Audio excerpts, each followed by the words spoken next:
Avec l'arrivée des Européens en vagues successives et régulières, dès le début du XVIe siècle, l'Afrique entra dans une phase la plus désastreuse de son histoire.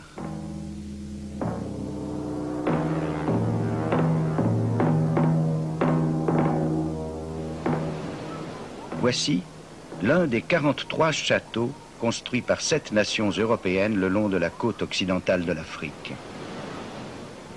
Aujourd'hui, ce ne sont que des monuments symboles de rivalité et de cupidité. Entre-temps, ne l'oublions pas, les Européens avaient découvert les richesses du Nouveau Monde et la façon de se les approprier par le travail des esclaves. Ne disposant plus d'esclaves en Europe et n'en trouvant pas assez dans le Nouveau Monde, alors ils se tournèrent vers l'Afrique. Abominable de brutalité et de violence, le trafic des esclaves enleva au continent africain des millions d'hommes, de femmes et même d'enfants. La cruauté et le malheur s'abattirent sur l'Afrique. Le nombre considérable d'esclaves n'était pas seul en cause. Chaque année, durant des siècles, ce trafic arrachait à l'Afrique sa main-d'œuvre, des hommes et des femmes rompus à l'agriculture, à l'artisanat et à toutes sortes d'activités indispensables.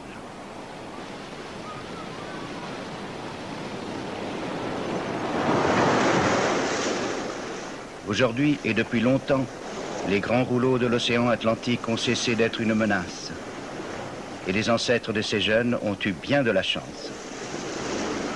Pour des millions d'Africains, 15 millions peut-être, ces vagues, c'était la dernière vision de leur patrie africaine.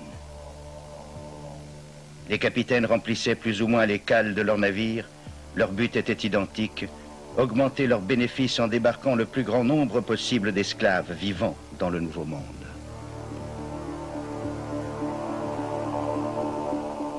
Capturées parfois loin à l'intérieur des terres, les victimes des esclavagistes noirs étaient conduites vers les forteresses des Blancs de la côte.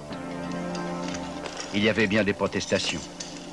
Elles cessèrent de se faire entendre lorsque les bénéfices du trafic favorisèrent de plus en plus la corruption des rois et des marchands africains et même européens. Pour les Blancs, c'était chose normale et nécessaire même de considérer leurs victimes noires comme des sous-hommes. C'est l'esclavage qui engendra le racisme.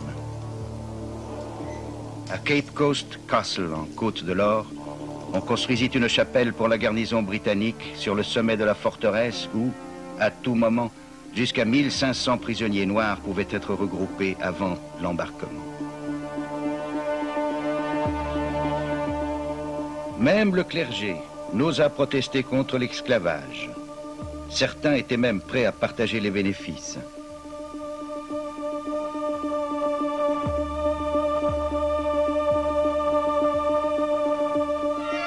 Alors qu'au début du XIXe siècle, le trafic des esclaves de la côte occidentale de l'Afrique était enfin sur le déclin, un autre trafic, non moins cruel, se développait rapidement sur la côte orientale. Le port de Bagamoyo, sur l'océan Indien, était bien connu des explorateurs européens qui y débarquaient avant de suivre les pistes de l'esclavage à l'intérieur des terres. Bagamoyo était l'une des grandes plaques tournantes du commerce des esclaves au XIXe siècle.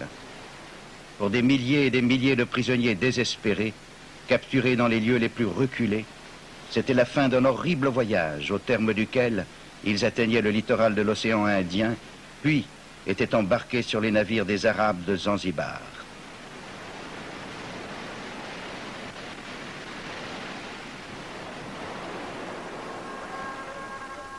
Pendant des siècles, lorsque l'Afrique occidentale fournissait suffisamment de main-d'œuvre aux planteurs du Nouveau Monde, le trafic des esclaves sur la côte est de l'Afrique était très réduit, voire inexistant.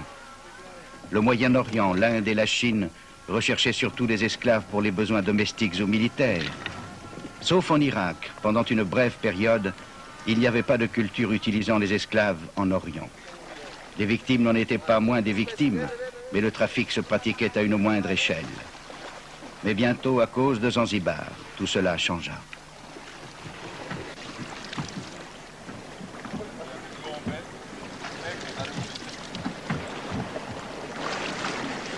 Au large de la côte orientale de l'Afrique, l'île de Zanzibar était connue comme un centre du commerce de l'ivoire de l'océan Indien. Au XIXe siècle survint une nouvelle colonisation arabe très néfaste. En 1840, le sultan d'Oman transféra sa capitale du sud de l'Arabie à Zanzibar. Le trafic des esclaves existants allait connaître une forte expansion. Les Arabes de Zanzibar commencèrent la culture des épices avec des esclaves importés du continent. Ils se mirent aussi à vendre des esclaves aux trafiquants d'au-delà des mers.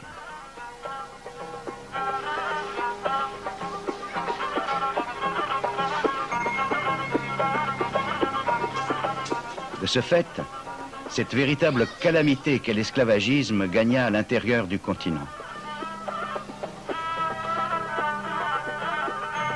En même temps que toute cette souffrance se répandait, des Européens, dotés d'un état d'esprit bien différent, arrivèrent. Ils voulaient percer les mystères géographiques du continent. D'autres générations plus tard s'intéresseraient au pôle Nord, au pôle Sud ou de nos jours à la Lune. Mais pour Mungo Park, Livingstone, Burton et tant d'autres, les lacs et les rivières légendaires de l'Afrique lançaient un irrésistible appel. Ils n'avaient aucune intention belliqueuse. Leur fusil, c'était pour chasser ou pour se défendre. Ces hommes n'étaient pas responsables du fait que les routes qu'ils ouvraient serviraient bientôt, bien trop tôt hélas, à d'autres hommes dont les intentions étaient bien différentes, et qu'elles conduiraient en l'espace d'une génération à une transformation totale du continent africain. Ce qui étonne chez ces hommes remarquables, c'est qu'à de rares exceptions, ils étaient beaucoup plus intéressés par l'or et l'ivoire, par les terres à conquérir, que par l'homme africain. David Livingstone fut la grande exception. Pour les habitants de l'Afrique centrale, il fut sûrement le plus aimé des Européens ayant foulé leur sol. Missionnaire devenu explorateur, Livingstone remonta le Zambèze de sa source jusqu'à l'océan Indien. Il espérait que si le fleuve s'avérait navigable, c'est toute l'Afrique centrale qui pourrait alors s'ouvrir aux bienfaits de l'Évangile. En 1855, il est le premier homme blanc à contempler les chutes Victoria sur le Zambèze, très vite considéré comme l'une des merveilles naturelles du monde.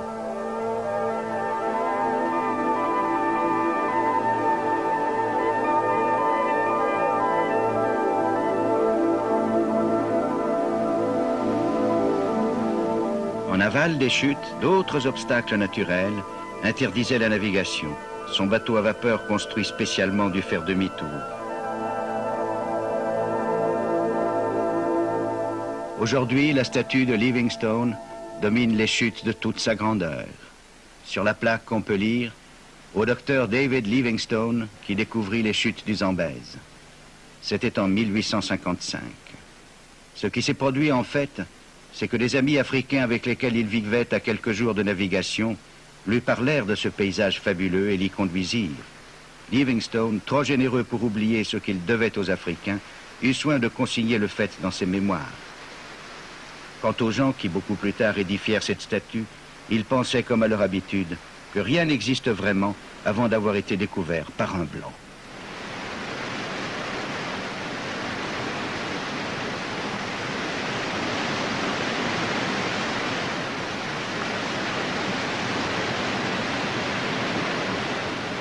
À Londres, les missionnaires ne furent guère impressionnés par les descriptions de ces merveilles terrestres. Pour eux, les voyages et les travaux géographiques de Livingstone signifiaient qu'il ne se consacrait pas assez à Dieu. À Londres, on voulait des convertis, pas des cataractes.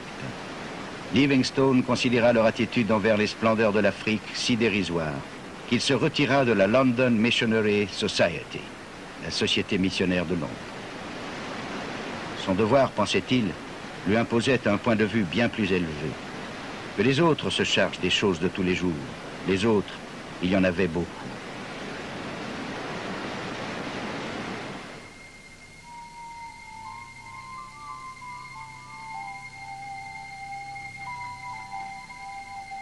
Une foule croissante d'hommes, de femmes, dévoués, arrivèrent de différents pays pour porter la bonne parole de Dieu dans ces terres païennes. La passe de Mangwe est un lieu historique sur l'itinéraire de l'homme blanc vers l'Afrique du Sud.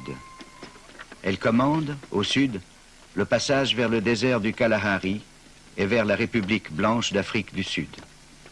Au nord, les anciennes pistes menant à Bulawayo, la capitale du royaume Matabele. La frontière méridionale de ce royaume passait par ce col, unique point d'accès autorisé par le roi des Matabele, aux missionnaires, aux négociants ou aux chasseurs européens. La plupart des missionnaires de cette époque auraient approuvé ces paroles de Livingstone. Nous sommes venus parmi eux en tant que membres d'une race supérieure, aux ordres d'un gouvernement désireux d'élever la branche la plus vile de l'humanité. Nous sommes animés d'une sainte foi, et nous pouvons, à force de patients efforts et d'actions avisées, devenir des messagers de paix pour une race jusqu'ici dénigrée et rabaissée.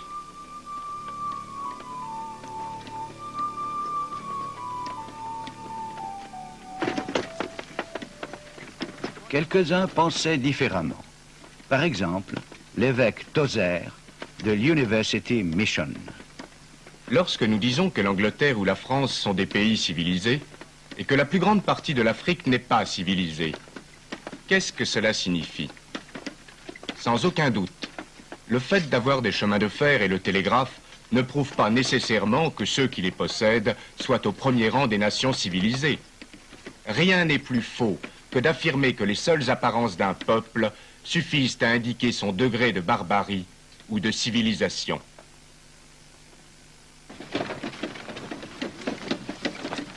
Néanmoins, la plupart des missionnaires pensaient être les seuls à pouvoir sortir les Africains de leur médiocrité spirituelle.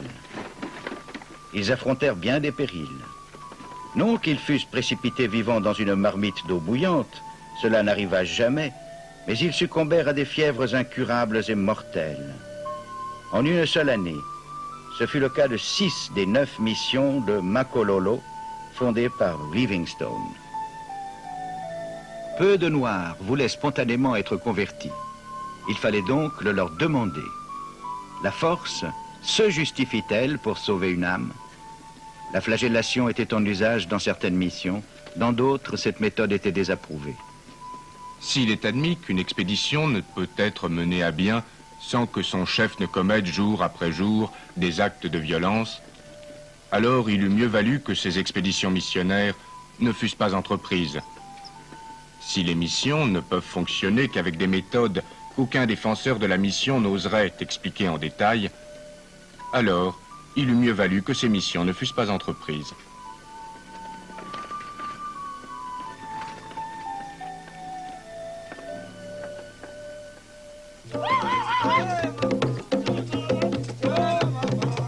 Il y avait une autre exigence fondamentale pour les missions.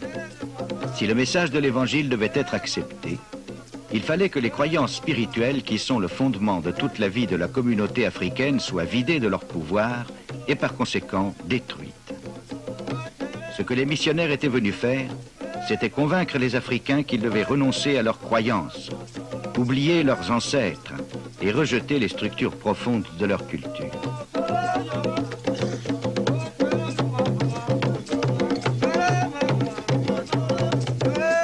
Ce film de propagande missionnaire, tourné dans les années 60, le montre très clairement.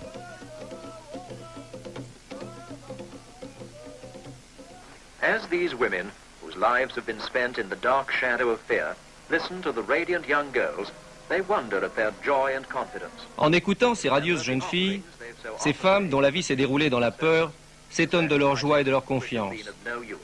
Elles se souviennent des offrandes si souvent faites aux fétiches qui n'ont servi à rien.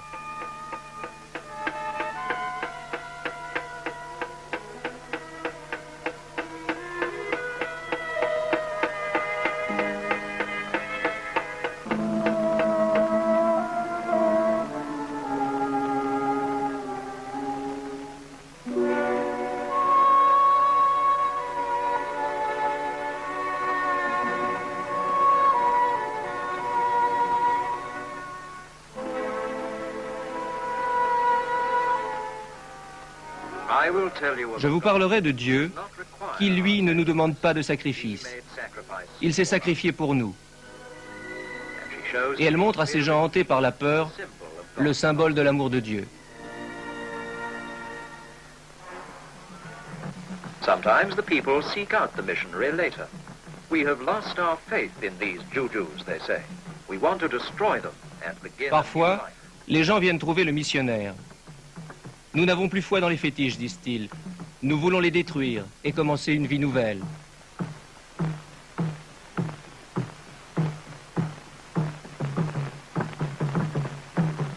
Some rejoice. Certains se Some réjouissent. wonder what will become of D'autres them se now. demandent ce qu'ils vont devenir.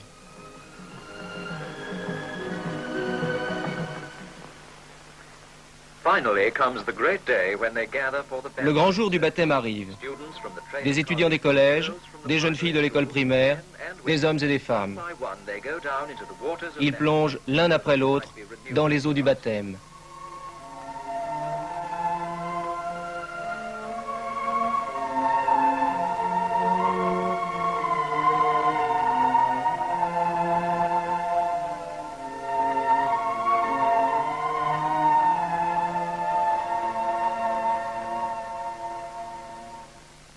Un esprit sceptique se demanderait pourquoi une forme de renouvellement spirituel serait supérieure à une autre. Pour ces missionnaires, pas de doute, c'était le couronnement de leurs efforts.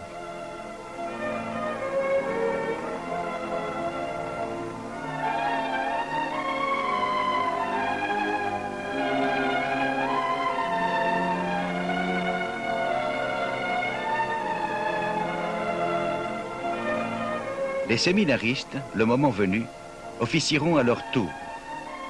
Après de modestes débuts, les missions d'Afrique centrale ont pu, à juste titre, se vanter d'un grand succès. Le christianisme était largement accueilli. Les missions ont été considérées comme la porte ouverte sur un plus vaste monde, notamment par l'éducation qu'elles dispensaient.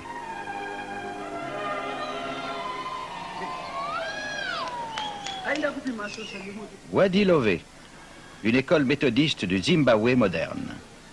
C'est un grand jour. Le ministre de l'Information, M. Nathan Chamuyarira, ancien élève de l'école, rend visite à Wadi Lové. Cet événement met en évidence les fondements et les contradictions de l'histoire récente.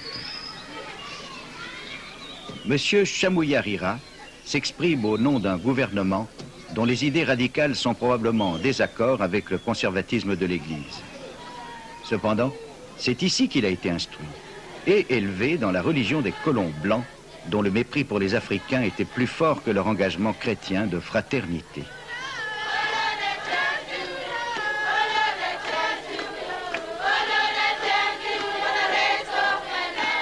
Par une curieuse ironie, bien que la chrétienté en Afrique ait précédé la colonisation, elle ne peut à présent échapper au fait d'avoir été de plus en plus profondément impliquée dans le système.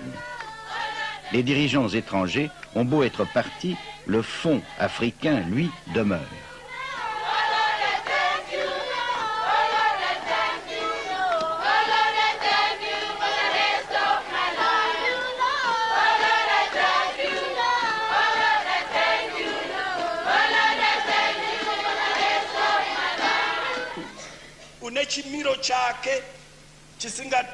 Le sermon n'est plus en langue anglaise aujourd'hui.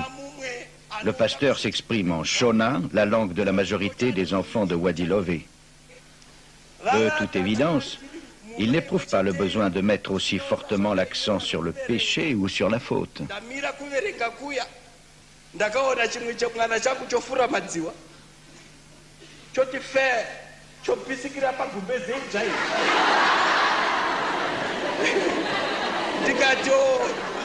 Dans quelle mesure l'enseignement des missionnaires faisait-il partie de l'instruction coloniale? Missionary teaching was really part of colonial teaching. Well, the whole missionary enterprise here was part Eh bien, toute l'action des missionnaires ici of colonization. faisait intégralement partie de la colonisation. Came to this country with Les missionnaires arrivaient en même temps que les colons. and one particular missionary Ils venaient du sud de l'Afrique. L'un d'entre eux, le révérend Jackson, servit d'interprète au moment de l'accord trompeur passé avec le roi Lobengula à l'époque de la colonisation. Ces rapports entre l'Église et les administrateurs, les soldats et les mineurs, entre la Bible et les fusils, si l'on peut dire, se sont poursuivis pendant toute la période coloniale. Cependant, les missionnaires aggravèrent les contradictions à l'intérieur de la société coloniale. D'un côté, ils prêchaient l'égalité, alors qu'eux-mêmes pratiquaient la discrimination dans une société coloniale profondément raciste. Ils faisaient partie de l'avènement du racisme. Ils ont participé à l'avènement du racisme. Par ailleurs, ils dispensaient leur enseignement pour former des travailleurs alphabétisés pour les usines, pour les mines et les fermes des colons.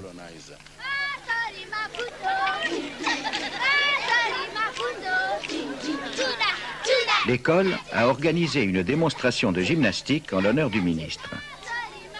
La plupart des premiers missionnaires ont essayé de détruire les danses et les rythmes de l'Afrique, prétextant qu'elles étaient lascives et diaboliques. Cependant, la chrétienté noire a su résister à cette emprise. Pour ces jeunes des écoles, des missions, la réunion du passé et du présent est une source d'amusement.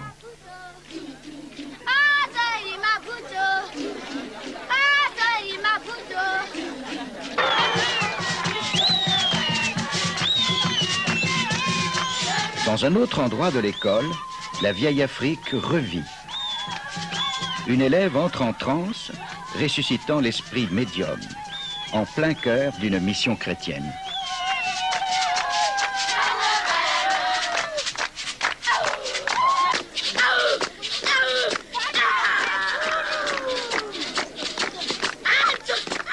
Encouragée par ses camarades, elle reprend un ancien rituel de la croyance Shona.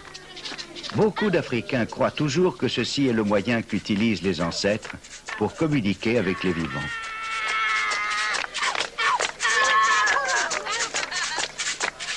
Ces jeunes filles interprètent une scène de leur propre histoire, une scène que nombre d'entre elles ont pu voir dans leur famille. C'est une sorte de réconciliation psychologique entre le présent et le passé.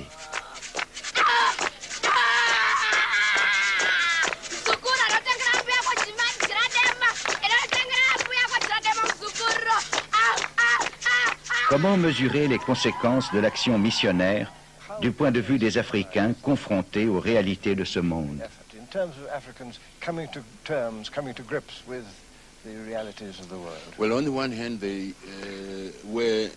Bon, d'un côté, les colons étaient inquiets et ils ont pris des mesures drastiques pour détruire la culture africaine. Cela était contenu dans l'enseignement même de la chrétienté. Dans le même contexte, cela a engendré les contradictions qui conduisirent à la chute du colonialisme. En instruisant les gens, en les amenant dans une institution comme celle-ci, où nous pouvions rencontrer des étudiants de différentes parties du pays.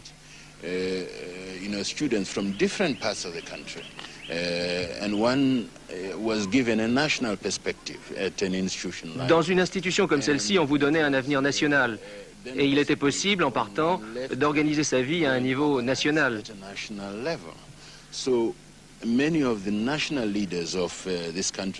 Il y a tant de leaders nationaux de ce pays aujourd'hui qui ont été instruits dans les écoles missionnaires. 9 Noirs instruits sur 10 l'ont été dans les missions. Le camarade Robert Mugabe, le premier des premiers ministres zimbabwéens indépendants, a été élevé, éduqué à Kutama, école d'une mission catholique romaine. De même, bien des leaders de l'actuel gouvernement du Zimbabwe ont été formés dans diverses écoles missionnaires du pays. Cela a donc provoqué les contradictions de la société coloniale. Comme bien d'autres faits historiques, celui-ci a eu des conséquences imprévues.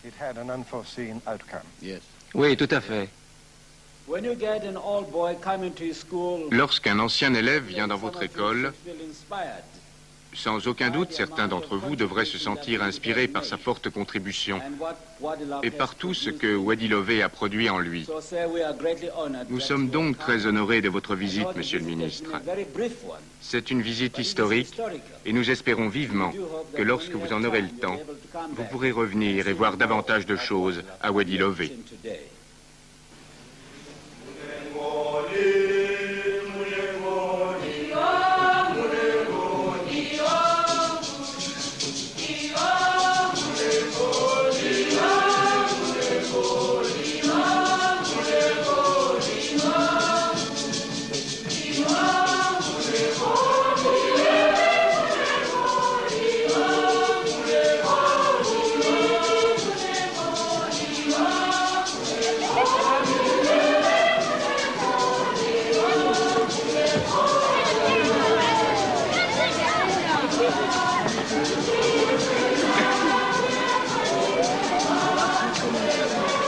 Le ministre est acclamé comme un héros en raison du rôle qu'il a joué dans la lutte pour l'indépendance du Zimbabwe.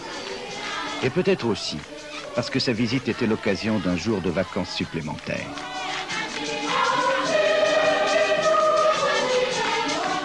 À la vue d'une telle scène, il est difficile de nier que la venue du christianisme en Afrique noire a finalement apporté beaucoup de bienfaits. Ces enfants du Zimbabwe ont devant eux des possibilités et des libertés que leurs parents n'ont pas eues. Toutefois, ce fut chèrement payé. Une grande partie de la valeur de la culture africaine a été déformée ou enfouie sous les certitudes intolérantes d'une culture étrangère. En définitive, qui sait si les bienfaits matériels de l'œuvre missionnaire ne seront pas plus durables que les bienfaits spirituels? Car ils ont apporté non seulement l'éducation à l'européenne, mais aussi la médecine européenne. Livingstone lui-même était médecin. La pratique médicale actuelle s'intéresse enfin à certains aspects de la médecine africaine traditionnelle qui ont fait leurs preuves. Mais il n'empêche que la nécessité d'une médecine scientifique en Afrique, particulièrement en matière d'hygiène et d'accouchement, était urgente et incontestable.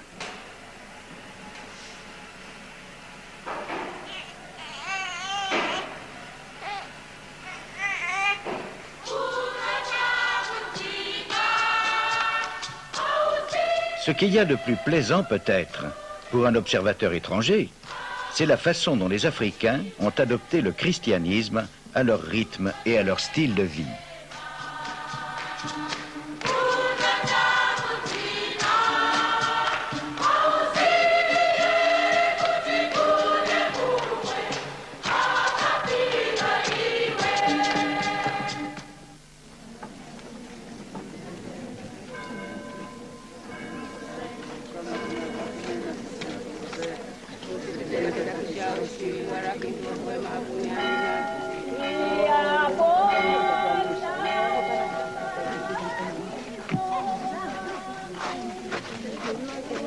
Bagamoyo était un point de départ pour les missionnaires et les explorateurs. Mais pour David Livingstone, Bagamoyo, ce fut la fin du voyage. C'est la première des missions catholiques en Afrique orientale. C'est ici que Susie et Chuma ont enterré leur ami David Livingstone, sa dernière demeure sur le continent africain. Pendant les derniers mois de sa vie, Livingstone a constamment été entouré par ses deux dévoués compagnons, Susie et Chuma.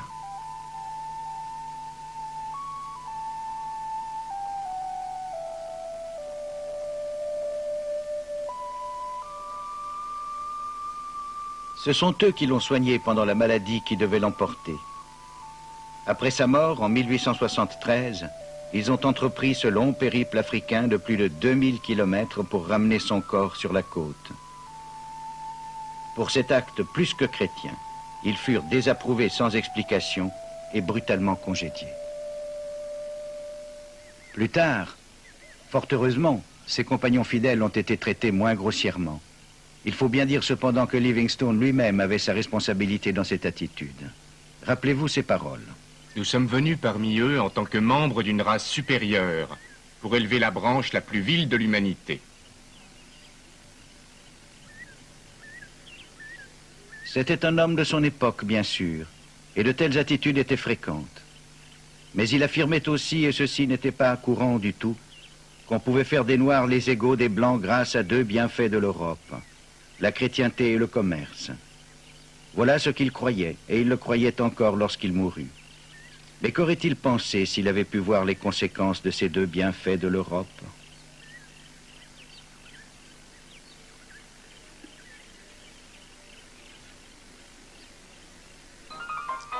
Pour la plus grande course à pied du monde, 27 000 candidats et des mines de diamants comme premier prix. Dans les années 1870, on découvrit près de la petite ville de Kimberley, aujourd'hui en République sud-africaine, les plus riches gisements de diamants du monde. Les Européens, à l'affût de profits rapidement et facilement réalisés, se ruèrent sur place. Cecil Rhodes, jeune Anglais arrivé en Afrique du Sud à l'âge de 17 ans, se trouvait parmi eux. Malgré son jeune âge, Rhodes comprit très vite que le chemin de la fortune passait par celui du pouvoir. C'est en contrôlant l'industrie du diamant qu'il y parvint. Sans la moindre pitié, par d'habiles manœuvres, il s'appropria les titres de concession d'autres mineurs lorsqu'ils étaient à court d'argent.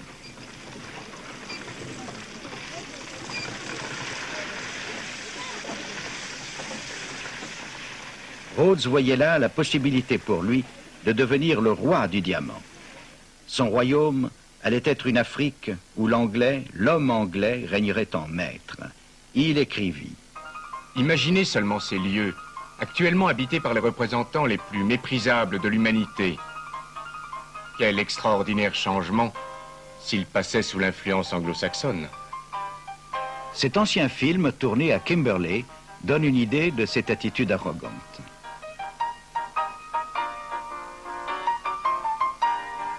Il n'y avait pas que la richesse minière, il y avait aussi de la terre à gagner.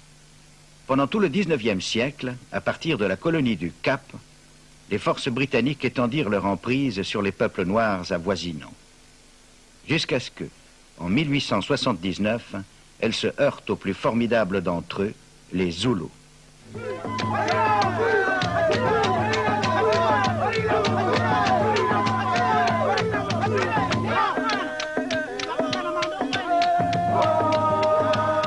Jusqu'alors, cette conquête par les fusils s'était bien passée pour les Britanniques. Mais les Zoulous disposaient de 25 000 guerriers en armes. Leur souverain, Seth Choyo, voulait la paix. N'avait-il pas été couronné avec l'accord des Britanniques? Mais les Britanniques, eux, voulaient la guerre.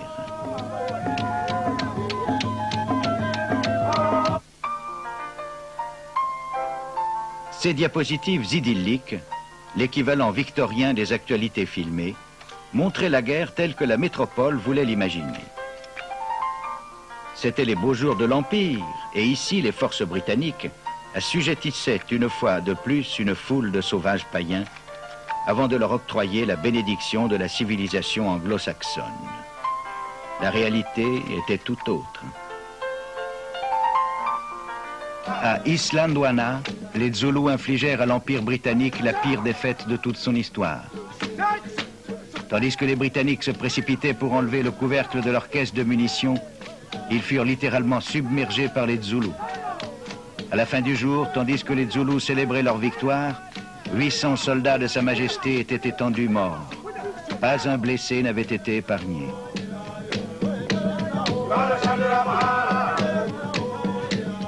À quelques kilomètres de là, la garnison de Rokes Drift résista courageusement aux assauts de 5000 Zoulous.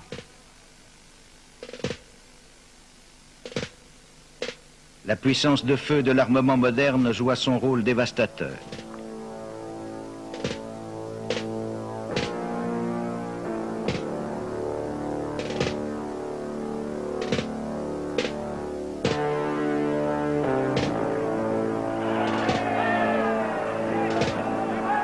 Résolu à briser le pouvoir zoulou une fois pour toutes, une autre force d'invasion britannique, équipée d'artillerie de campagne et de mitrailleuses Gatling à tir rapide, avança vers Ulundi, la capitale du roi.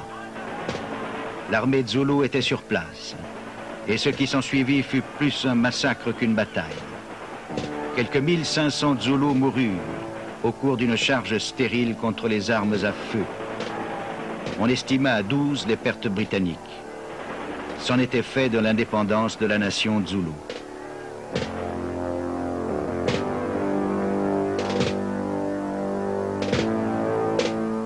Devenu milliardaire, Cecil Rhodes révélait alors son plan pour imposer la domination britannique à travers toute l'Afrique, du Caire au Cap. Sa toute première ambition se fixa sur les hautes terres situées au nord du Limpopo. Sur ce vaste plateau au climat agréable, il y avait des pâturages en abondance. Et dans le sous-sol, la promesse d'autres richesses minières, de l'or notamment. Mais Rhodes fut stoppé par un obstacle considérable. 60 ans auparavant, les Matabele, cousins des Zoulous, avaient émigré vers le nord et fondé un royaume militaire puissant dans ce pays que Rhodes voulait s'approprier au profit des colons blancs. La brousse a envahi les lieux depuis longtemps.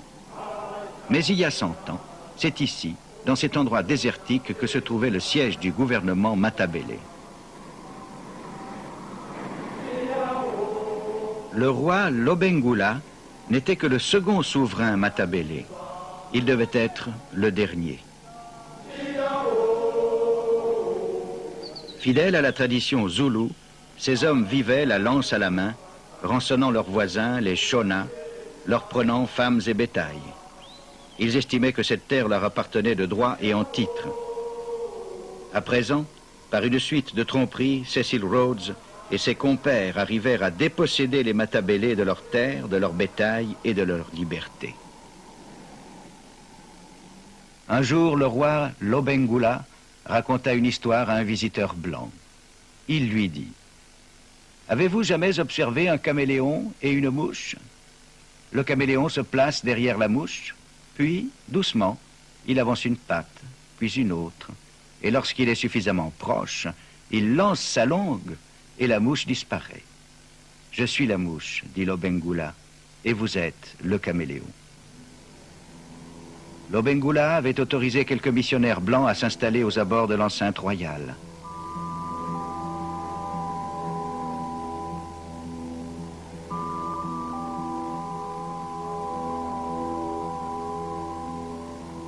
Les jésuites y avaient fondé une mission, mais leur vie de célibataire n'attirait guère les Matabele.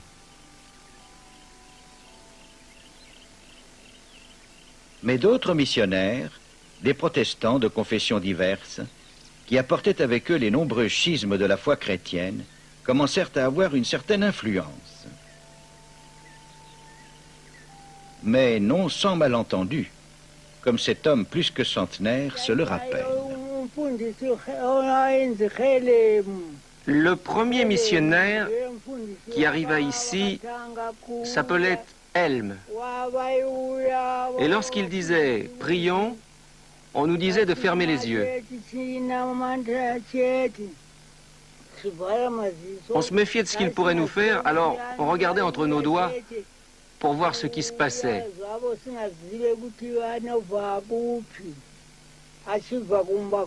Près de la capitale, de l'autre côté de la rivière, se trouvait la mission anglicane de Hope Fountain, la fontaine de l'espoir. Très vite, les premiers missionnaires ont dû faire face à un véritable dilemme. Envers qui devaient-ils être loyaux d'abord? Envers les Africains qui leur faisaient confiance et qui étaient leurs hôtes, ou envers leurs parents et amis britanniques? Le révérend Charles Helm, qui a vécu en ce lieu, a finalement fait son choix. Il était l'ami blanc de Lobengula qui lui accordait sa confiance, mais en secret, en même temps, il commença à travailler pour Cecil Rhodes. Le fait était que ces missionnaires furent bientôt convaincus, et sûrement à juste titre, comme le montrent leurs archives, que s'ils devaient convertir un nombre appréciable de Matabele, le pouvoir du roi devait être anéanti et la culture et l'indépendance des Matabele détruites. Et Rhodes, ils l'ont vu, était l'homme à faire les deux. Le pouvoir de Lobengula fut de plus en plus réduit. Il en appela à la reine Victoria, mais on lui conseilla de signer des traités. Certains de ses conseillers étaient venus avec de bonnes intentions, mais ils trahirent quand même Lobengula. Le révérend Helm repose ici. Ses frères missionnaires se sont crus autorisés à inscrire sur sa tombe un ami des Matabele. Était-il vraiment leur ami? Ou bien ses convictions profondes l'ont-elles conduit à fermer les yeux sur la trahison?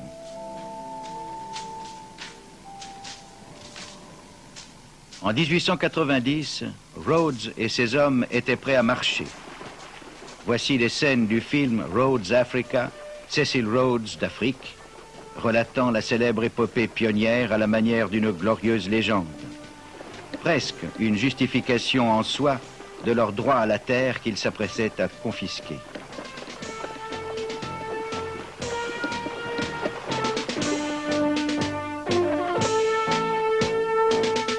« 16 000 guerriers de Lobengula était impatient de passer à l'attaque. Mais craignant une défaite, Lobengula s'employa à les contenir.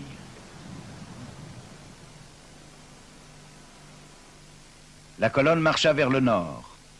Pour éviter un contact direct avec les Matabele, elle traversa le pays Shona, peuple moins belliqueux. Chaque soldat avait reçu la promesse de 15 concessions d'or et d'une ferme d'environ 1500 hectares.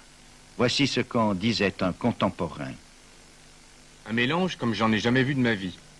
Des hommes de toutes conditions, de l'aristocrate au truand, le meilleur et le pire de l'humanité. Une armée de briques et de broc. En fait, certains pionniers venaient des plus grandes familles du Cap. Si l'expédition devait échouer, Rhodes savait très bien que leurs influents pères feraient pression auprès du gouvernement britannique pour obtenir une assistance militaire.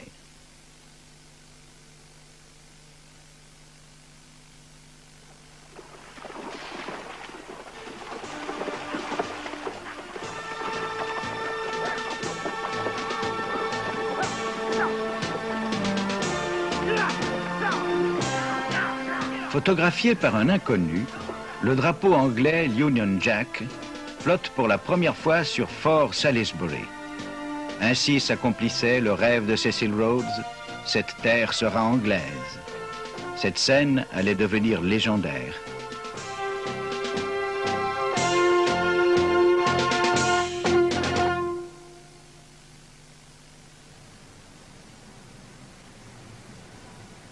Fort Salisbury, fondée en ce lieu sans raison particulière, devint la ville moderne de Salisbury, aujourd'hui rebaptisée Harare.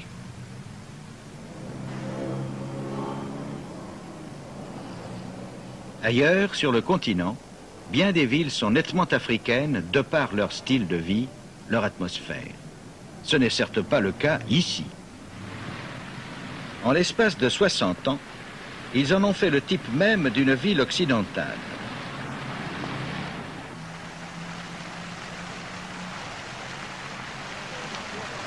Ici, la hampe du drapeau commémorant l'endroit où tout a commencé.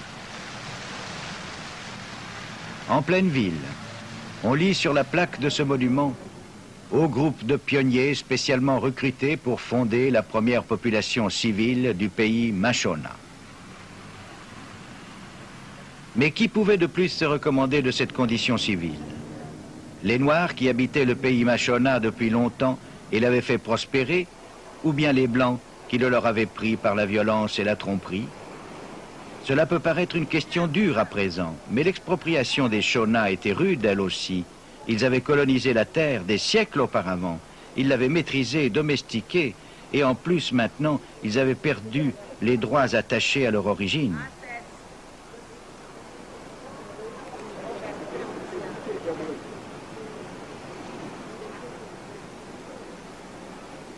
L'ami intime de Rhodes, le docteur Starr Jameson, était parmi les pionniers. Rhodes le choisit pour administrer ce territoire nouvellement acquis.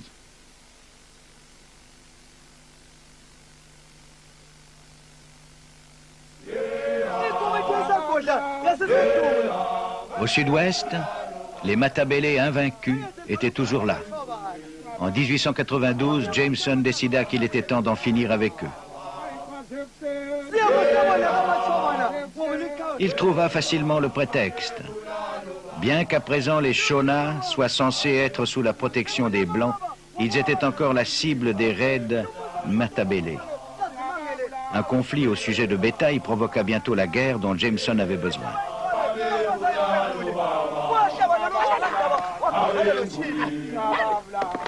Selon la plus pure tradition, les guerriers Matabele se préparèrent à défendre leur capitale, Bulawayo, contre les troupes de Jameson qui s'approchaient.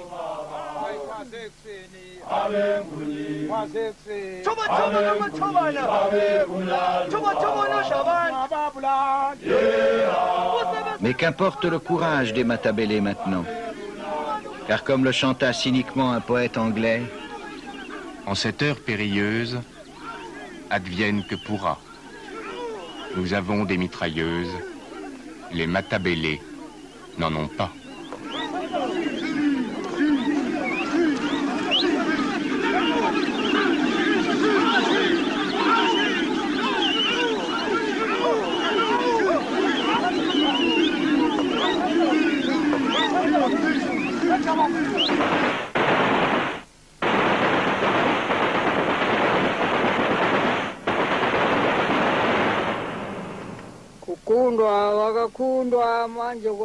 Les Européens avaient des canons et des fusils à tir rapide. Les Matabele avaient bien aussi quelques fusils, mais très peu.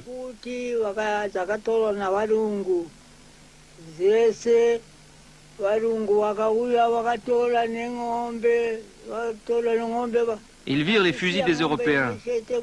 Que pouvaient-ils faire?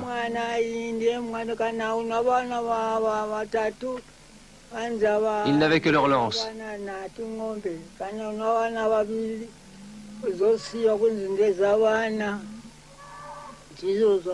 Après la défaite, l'expropriation. Presque toutes les terres cultivables des Matabele et la plupart des 250 000 têtes de bétail furent confisquées par la compagnie anglo-sud-africaine de Rhodes ou par des colons indépendants. Les structures de la vie Matabele furent brisées. La Société missionnaire de Londres écrivit à Rhodes pour le féliciter. En tant que missionnaires, nous avons peu de raisons d'avoir de la sympathie pour les Matabele. Nous n'en avons pas davantage à nous apitoyer sur la chute de leur pouvoir. On dit que Lobengula avait déclaré à ses partisans qu'il disparaîtrait comme une aiguille dans une botte de foin, plutôt que de voir les Blancs lui toucher un seul cheveu.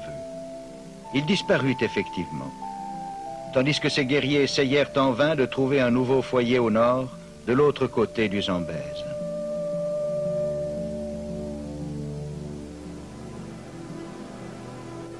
Good evening, ladies and gentlemen.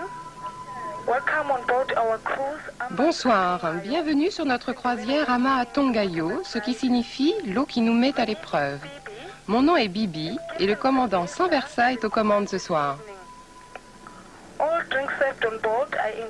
Les colons blancs commencèrent eux aussi leur marche vers le nord, au-delà de cette grande voie d'eau que David Livingstone avait explorée seul auparavant. Cecil Rhodes devait avoir l'insigne honneur de voir non pas une, mais 2 colonies africaines porter son nom. La Rhodésie du Nord et la Rhodésie du Sud. Nous nous trouvons à l'endroit le plus profond et le plus étroit du Zambèze. C'est ici que les pionniers le traversèrent en 1889. Ils firent flotter leurs wagons comme des radeaux. À vivre au contact du fleuve, un grand nombre de colons tombèrent malades et beaucoup moururent de malaria ou d'autres maladies tropicales.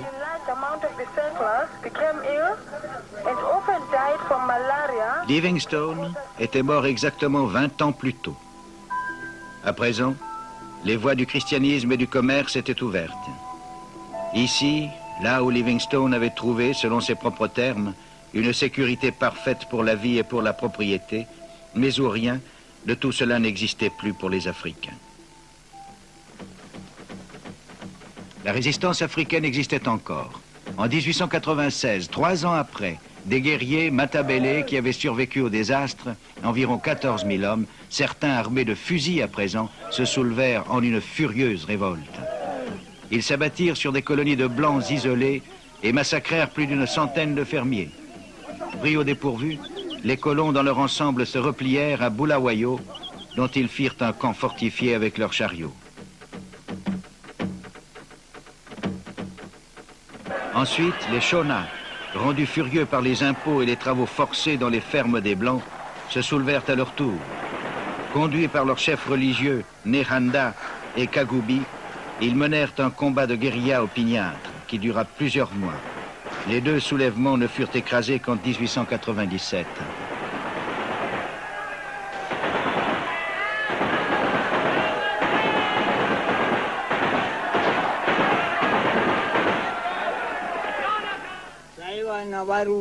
Les Européens arrivèrent et nous prirent tout, même le bétail. On nous disait, maintenant vous vous êtes rendus, vous devez payer des impôts. Si vous aviez un enfant, vous pouviez conserver une tête de bétail. Un animal par enfant, c'était comme ça.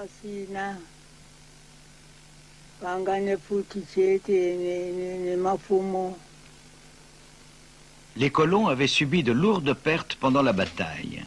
Ils n'étaient pas enclins à la pitié. Ces soi-disant rebelles étaient traqués et quand ils étaient faits prisonniers, traités comme de dangereux criminels.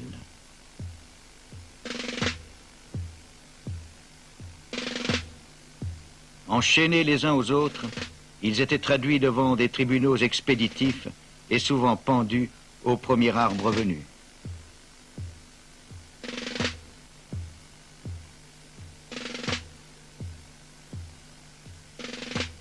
Enfin capturés, les deux chefs religieux, Nehanda et Kagubi, furent pendus eux aussi. Voilà sur quelle fondation Cecil Rhodes édifia son empire. Après avoir écarté tous ceux qui lui barraient la route, Rhodes passa peu de temps dans le pays qu'il avait bâti. Après sa mort au Cap en 1902, son corps fut transporté à Bulawayo et porté en procession à travers la ville. Dans les monts Matopo, au sud de la ville, Rhodes avait une résidence d'été. Le soir, il aimait regarder le soleil se coucher sur cette vieille Afrique, dans l'histoire de laquelle il avait fait une entrée fracassante. Le cercueil fut déposé ici pendant la nuit, avant d'être transporté dans les collines pour y être enterré. Des milliers d'Européens s'étaient rassemblés au lieu dit « la vue du monde ». Rhodes y était venu et avait choisi ce lieu comme dernière demeure.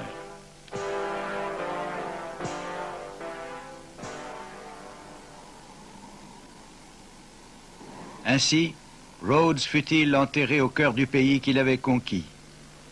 Mais faut-il considérer ce monument comme l'acte final de prise de possession ou comme une dernière insulte au peuple qui l'avait dépossédé?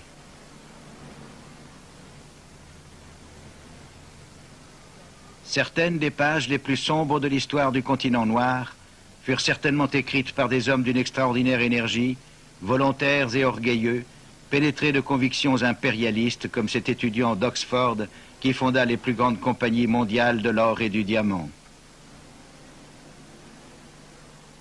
Rhodes a suscité des jugements contradictoires. Pour le monde de la richesse, il fut et il est le puissant bâtisseur d'empire, le millionnaire bienfaiteur, le héros de l'argent. Pour le monde de la pauvreté, il demeure un pillard et un forban, le baron voleur qui s'empara de ce qui ne lui appartenait pas. Rhodes et ses hommes ont apporté le progrès matériel, et l'Afrique, c'est certain, en avait besoin. Mais ils le firent de telle sorte que les Africains ne pouvaient en avoir leur part.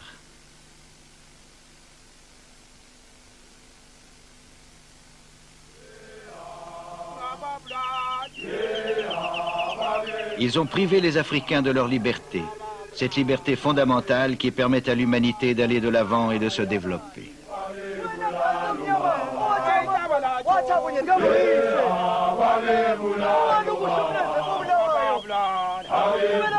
Après avoir conduit l'Afrique vers d'autres servitudes, le grand épisode de la Bible et les fusils se terminait par une complète contradiction de ses auteurs.